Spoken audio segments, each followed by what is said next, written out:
Good morning. We are live. It's Newsday Tuesday here on the Rome Show. I'm Rome. Len, my friend. How you doing today? I am doing well, and I love those lapels on you. Thank you. I got to get some more Where'd you get it? H&M and the mall. Yeah. You know, if you look at you right now, like you see the difference that what a jacket can do on TV. Oh yeah. Sh- just it shapes your body. It sort of directs the camera almost subliminally to focus on your face. Um, I'll admit I'm in cozy wear today with my product placement, which why not, right? Yeah. It's I keep saying I got to get a second camera. I'm going to figure it out. I'll talk to our tech team at NBC Connecticut because oh, it is so beautiful this morning. I'm sure you're looking at these landscapes too. And we'll get to the weather somewhere in this podcast, but I'm not going to lie, I'm a little tired today. Yesterday I helped out with the snow coverage because when they said we had a blizzard coming, even though you're an investigative reporter, of course, if they need help, you want to help. So I got out there. They gave me, honestly, an easier shift. They were very kind. I was in the Manchester area. So we had about a foot, little, plus or minus. But it was blowing real hard, you know. Yeah. Um, I had dressed for getting thrown down on the shoreline where, it was, oh my gosh, crazy. Brutal. Uh, Yeah, the thing is that even when you're just in what we were in Manchester, where I mean the winds topped out at around 25, maybe, from what I could see, and the snow was horizontal till about 2 o'clock. But I mean, even by 11 in the morning, it was lessening.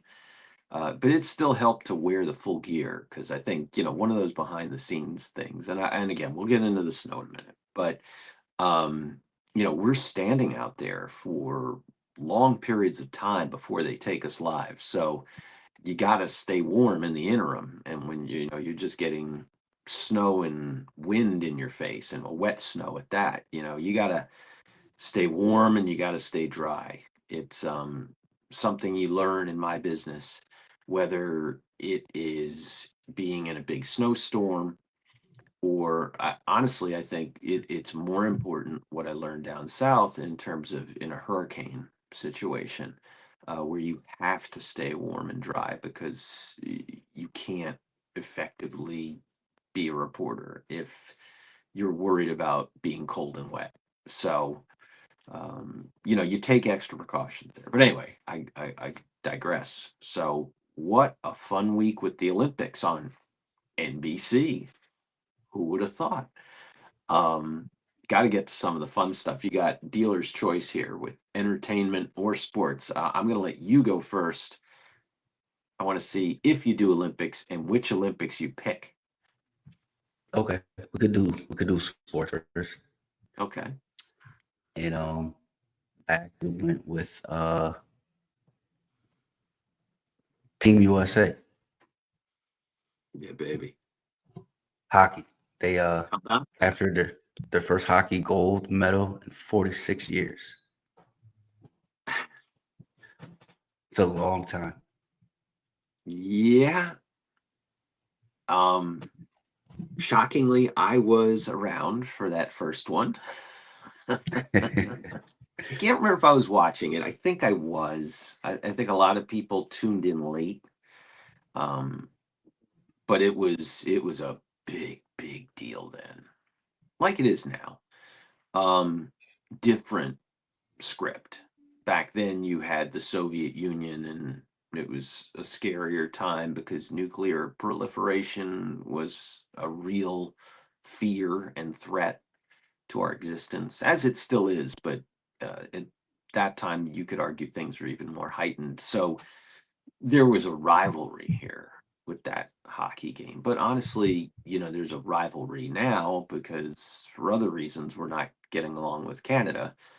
So at least on some levels. So um, that there was that drama in the script as well, but it was just good hockey. I mean, I'll admit I'm a late tuner in. I just don't. I played hockey for a long time. I played street hockey. Dislocated my shoulder once in a street hockey fight. Oh boy. But cage match. Yeah, but that's a different story for a different day. But you know, uh, seeing that end where they were in overtime and the Canadians made a mistake and the US seized upon it and got possession, brought it up the ice, had a 3-on-1 and dished it back to Hughes, and he slapped that one in. And I mean, it's the ultimate pressure shot, and he delivered. I mean, he had a clear shot, but you got the weight of your country on your back. So kudos to him. And that was great. Yeah. And so that's your sport, Ron? Well, I got an NBA team too. Okay, so that was your entertainment. Yeah. Okay. Okay. I mean, before we move on to my end of the Olympics there, what was your favorite part about the hockey? Everything. It's just exciting. The ice skating, the energy when they be spinning around, going fast, and then hitting the shot. Hockey That's right. looks easy, but it's difficult. Yeah, see, that's what I was going to key on. Like, I remember from our last visit here, you were saying that you used to ice skate quite a bit, so you're going to appreciate so much more of what they're doing than Mr. Crummy Ice Skater would. Yeah, I love hockey. It's fun too. Um, yeah, no. I mean, I just had crummy ankles, so now the skates are so much better. But when I was a kid, it was just tough. So I just played street hockey, played soccer, did all those things where I was running everywhere. Run, Forrest, run. But entertainment wise, I'm Olympics too. I've got a new favorite set of sports, but I had a feeling I was going to like this one. People told me I would. It's called ski mountaineering. And essentially, what you do is you go up the hill on your skis and then you go down the hill on your skis, because that's the kind of skiing I actually do. I don't get to do it very often anymore. But what you have to do is you have to put this thing on the bottom of the ski called a skin. It's like Velcro-y. It's like the male part of Velcro, and you have to strap it on. You got to hook it on the top and then hook it on the bottom, and then you boop, boop, boop, boop, boop, up the hill. And then once you get at the top of the hill, you have to take it off. And so part of the skill in the race is being able to put the attachment on fast and take it off quickly. And then they have team relays and all this stuff, and it's so exhausting. I just know from doing it, sort of like you with the skating.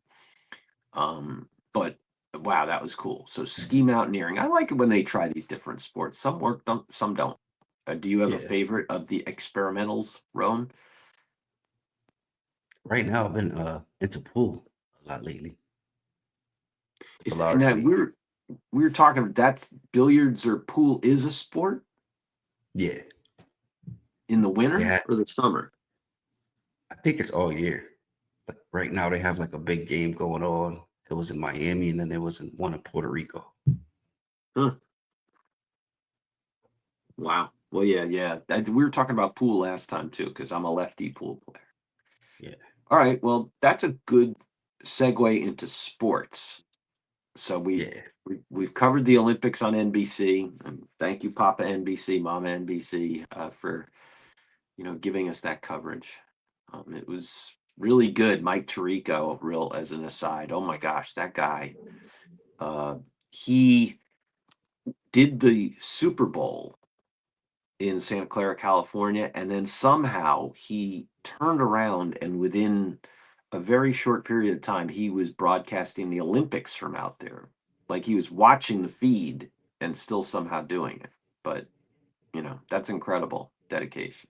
Anyway, sports, my Well, friend. What do you got cooking? the Spurs.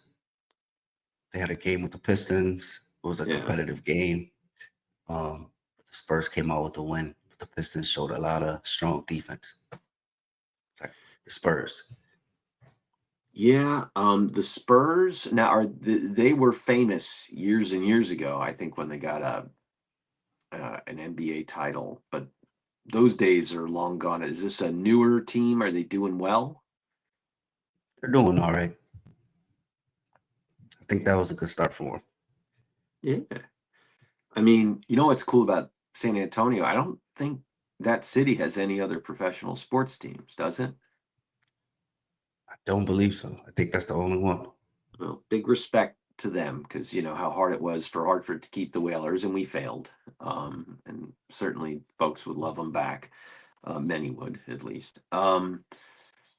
Good kudos to San Antonio for being able I think the San Antonio Spurs. So there used to be, before just the NBA, there was a league called the ABA, the American Basketball Association. It was really big, I think, in the late 60s and early 70s. That's where Dr. J, Julius Erving, started with the New Jersey Nets before he went to Philadelphia to the 76ers.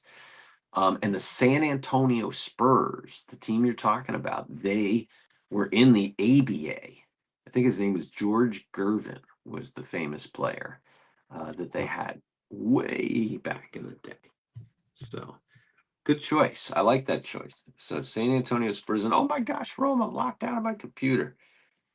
Hold on, it's that computer is not happy with me today.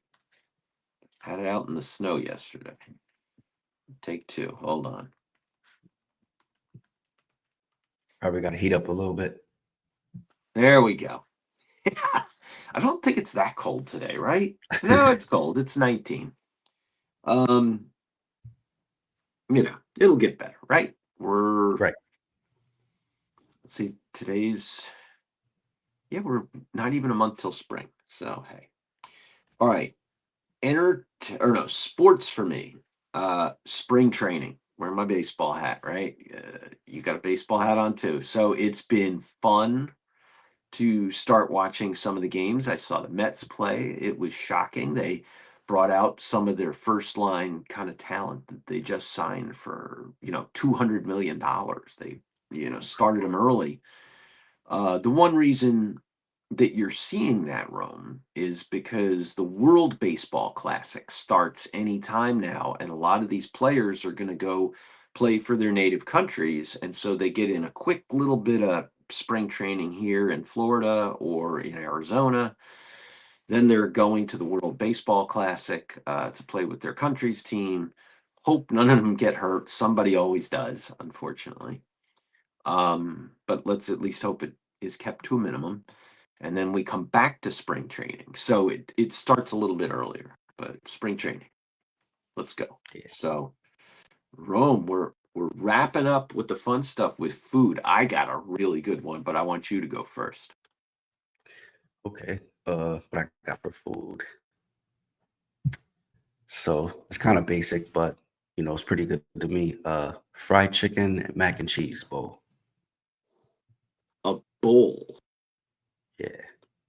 So net that's key though. Like, because you think fried chicken and mac and cheese, very southern. You would get that down south at a buffet with, maybe deviled eggs, hush puppies, black eyed peas, any of that stuff, green beans, butter beans, as they call them down south, which are baby limas cooked in fat pack, stuff like that. So, not that I know that or like that or could eat that right now for breakfast. But bowl of chicken and mac and see what does that entail? Is that like on the bone, off the bone, buffalo style? What are you doing there? Oh, off the bone. So it got to be boneless. and extra cheese, not too much extra cheese. And you could put like barbecue sauce or like a Chick-fil-A sauce, any kind of sauce. Ooh, that sounds good. Yeah, good Another to go. another way you could mix that up. Pepper. You want to go wicked basic, like you were saying. Yeah. Do you ever get the French fries at Red Robin? Yes. Those Those are big good. steak fries? Yeah. Do you ever get those spice packs they have when you do takeout? No, I haven't tried the spice pack. Because they got the special stuff you put on the fries, and I don't know what's in it. It's some salt, paprika, probably pepper combo, but it's their special. You can read it on the back, I guess. But you put that on fries, or you put that on eggs, anything. It's really good. It's like how they have the everything bagel Yeah. seed, or I guess spices. You can put that on. If you don't have an everything bagel, you can make it one. So any of that stuff to mix up macaroni and cheese, ooh, that's good. All right, we're getting way off track here, but that's really good. I haven't had breakfast yet. I'm hungry. So mine, this was one of those random things. We, had the big snowstorm here, the latest one here in Connecticut, and we were out right before Mrs. B and I going shopping. So let's get something naughty, just since we're going to be holed up inside for a little while. And we got Trader Joe's chocolate chip almond cookies. She does not generally, yeah, baby. She generally does not like nuts in her cookies. And I love any of that, like brownies with walnuts or anything like that. So I never get to have them. And I just said, let's just try it and see. She loved it. So, I opened her up to a whole new thing. Chocolate Yeah. chip with almonds, slivered, whatever. I don't know what they're called when they're sliced real tiny. But That yeah, that was works. good. Now, do you need yours with milk or you can have the cookies without milk? Straight up. Okay. I need milk with mine. If I'm doing Chips Ahoy or Stop and Shop chocolate chip cookies, no offense to those companies, but they're a little plain. So then I want to dip them in milk just to give me that little extra, but like those Trader Joe chocolate chip with almond, they sat on their own. They were fantastic. So Yeah. they're really good. Well, Rome, I got to get to the news because there's a lot of news today. Um, I'll tell you about one of the things too. I can't forget. We're working on a special report that's going to be airing this week. I'll give you a little hint about what it's about, but let me hit some news. Some tough news to start. A 19-year-old is dead after a shooting in Hartford. This all happened during this big snowstorm on Monday at 3 o'clock in the afternoon on Barber Street in Hartford, near Capon Street. That's in the north end of the city. It's always tough, when you got to talk about somebody this young dying. And, when police got to the scene, they found Calcius Hayes Jr. unresponsive. He was rushed to a nearby hospital and pronounced dead from his injuries. Of course, if you have any info on this, please call Hartford Police. It's earlier in the year. It hasn't been a particularly violent year in Hartford. Certainly, they're having their incidents. But I know when I don't hear the homicide total recited in a story, I hate to be so grave, but that's just the truth. But when I don't see that, that's generally an indicator that it's a better year. And I know that nationally, their violent crime stats are down. So tough one. Uh, Even with violence perhaps down, you got to pay attention to these 19-year-olds. Shouldn't be getting gunned down on our streets. Very I young. I think I think everybody can agree on that, right, Ron? Yeah. Very young. That's so Yeah. young. Yeah. But anyway, not to be a downer, but news is news. So we got another story. This is a development to watch kind of story. I say give you a little hard news. I'll give you a think about it story, and then we'll have a fun story, and we'll call it a day. But you've probably seen some of this stuff about that fire departments are having a tough time and ambulance corps, especially the volunteer ones or the hybrids, getting people to serve for one reason or another. A lot of people have two jobs. A lot of households are now two-income families. All these other things where in the past volunteering might have been easier. There's a lot of theories about why they're having trouble. But either way, we have a lot of fire departments in Connecticut. They're having staffing troubles. And there have been all kinds of ideas about how to increase membership.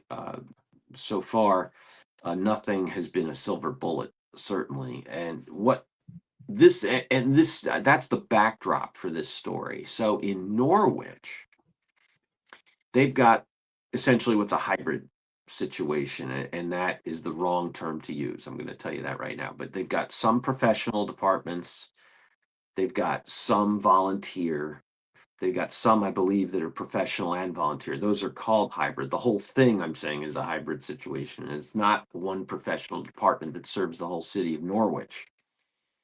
And now there's some consolidation efforts going on under one command structure. And there's definitely some pushback on this. You would think they might like that because they're able to pool resources, but I think a lot of these communities like having their own fire and ambulance corps, but they're having staffing issues. So just a little bit from the story here. 4 of Norwich's volunteer fire companies are suing the city over consolidation efforts. Such efforts led to the suspension and shutdown for some time, I guess indefinite, of the Yantic volunteer fire department. You might have heard about that. That's been in the news a little bit. The lawsuit cites an action from August of 2025 claiming the city manager issued a memo that unexpectedly asserted the volunteer fire departments are under the direct leadership and authority of the Norwich fire chief. According to the lawsuit, this was illegal and outside the city manager's authority. A lot of, red tape kind of stuff we're talking about there. But the bottom line is you're hearing that volunteer and hybrid departments are having trouble getting people. And so here's a city saying, okay, we're going to put it all under one structure. I'm assuming to combine resources, that kind of stuff, to make sure that responses remain prompt. And there's a lot in this, and I'm not going to tell you I know any of the ins and outs of it, but I think to your listeners and to your viewers, that's a situation you want to keep an eye on in Connecticut. It's an issue here, and it's an issue nationally in terms of having enough volunteers for our first responders that are volunteer or are half volunteer, half professional. And now you're seeing consolidation efforts, but you're seeing pushback on that. Sounds like there needs to be perhaps a meeting of a mind there, but that's just a story you want to keep an eye on because public safety is, important to everybody, right? I mean, it's one of the most important things. And we want to also just really quickly at both NBC Connecticut, and I think everybody will thank our first responders and all the DOT people and even all the private people out there who've been busting their what over the last 24 hours with all the snow that we got. And that's the last big story is, the quote blizzard of 2026. It was not a blizzard in certain parts of the state, although there were, warnings for blizzard conditions that did exist. But certainly on the shoreline, we had a blizzard down there. I saw a lot of my colleagues, both at NBC Connecticut and other media, in that and dealing with some pretty harsh conditions. What I want to do is just do the fun part. Everyone wants to know, what did I get? What did I get? So we're going to end it with giving you some totals. Tell me real quick first, Rome, where you are. How much did you get? How much snow did you get? I would say about 18. Wow. Okay. It was up to my knee. It was up to my knees. I'm by the shoreline. Wow. Next to the shoreline. So your back must be sore today. A little bit. I got some good sleep though. Went to bed a little early last night. Yeah, I slept pretty well. A lot of snow. Yeah. My brother-in-law was saying his back was pretty sore today. I'm lucky. I got a blower, and honestly, Mrs. B did a lot of it. she's good. But I was working, so she wanted to get ahead of it. But anyway, you got about a foot and a half where you are south of Hartford, right? You're south of Right. Hartford. Yeah. So where I am, just northeast of Hartford, we got only about a foot, which, is fine. It was manageable. It was enough. It was enough. Let's go through the rest of the state. Bethel, 17 inches. I want to caution with all these numbers that, because I know people get, I got this much, I got this much. The snow is still coming down parts of Connecticut Monday evening, but here were the last town by town totals that NBC Connecticut got. So this is as of last night. So Bethel, 17 inches. Branford, 18 and a half. Bridgeport, 20. Clinton, 17. Columbia, 12.4. Cornwall Bridge, 15 inches. Danbury, 18 inches. Durham, 16 inches. Easton, 16 inches. So that's now you're getting Easton's in Fairfield County. Farmington, 10.3 inches. Greenwich, 16 inches. So down on the shore, it was starting to get. Guilford, 18 inches. Madison, got some friends in Madison, 22.1 inches.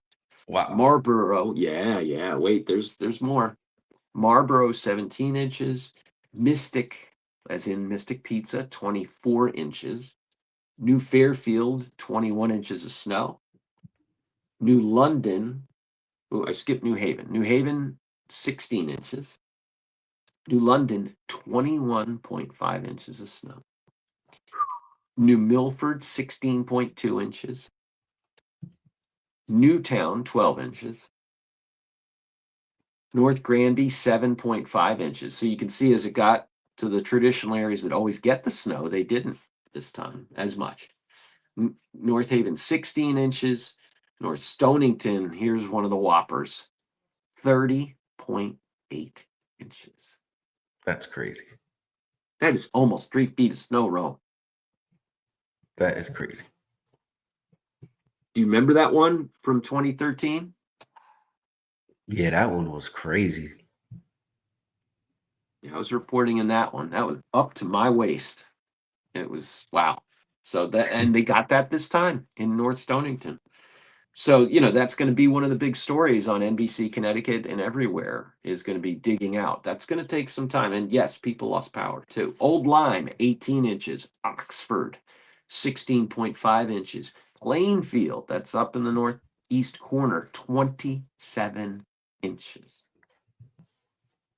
Stamford, all the way on the other side of the state, 16 inches. Tolland, close to where I am, 15.5 inches. Union, out east, 13.3 inches. Vernon, 12.3 inches. I've heard some people say Vernon got more. Vernon is funny because you get some higher elevation in some parts of town. Westbrook, 19 inches. Weathersfield, 13 inches. And Winchester,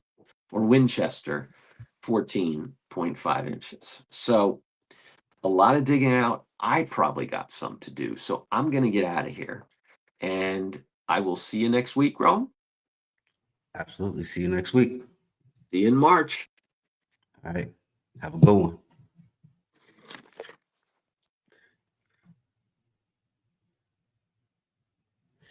And that is it for this week's news updates.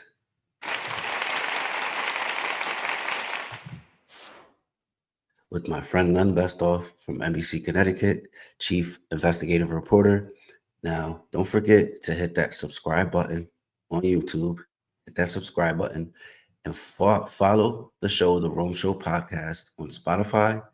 And don't forget, you can watch a stream 24/7 wherever you are, anytime, any place, anywhere. YouTube, Spotify, Apple Podcast, The Rome Show Podcast, YouTube, Go Rome TV, The Rome Show Podcast. Hit that subscribe button, hit that like button, the comment button. Leave a comment.